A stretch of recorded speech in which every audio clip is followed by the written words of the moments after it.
Alright guys, I just want to give you a little update real quick on the Turbo 5.9 project that I guess I didn't really start it. I just built the turbo setup almost a year ago, and now I just finally ripped the truck apart, and this is the first test fit up.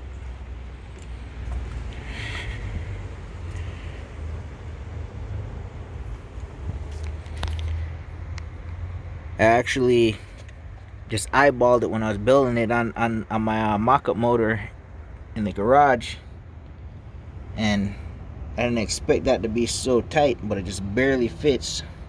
We might be able to just get away with that. And then the wastegate, I didn't account for how big this thing is. It's almost as big as a turbo, or it's just a little tiny turbo I got on there, but still it's not too much space for the wastegate, so most likely it's gonna go down on that bottom bend of the crossover pipe underneath the truck. I'm thinking it's probably gonna go somewhere about right here. Here's all the extra crap I ripped out.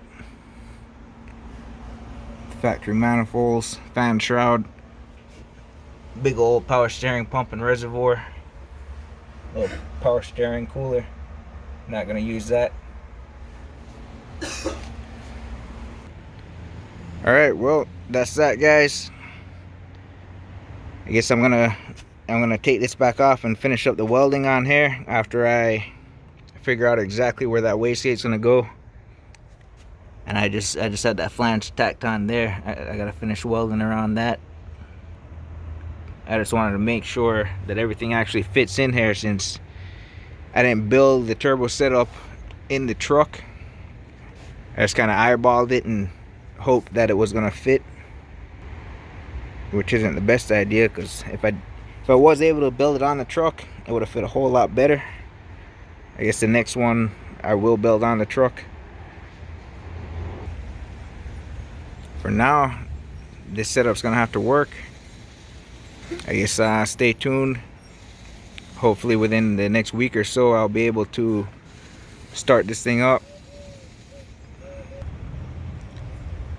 And if you're not subscribed and you want to follow along with the project, make sure you subscribe, turn on the notification bell. That way you get all the notifications. Thanks for watching.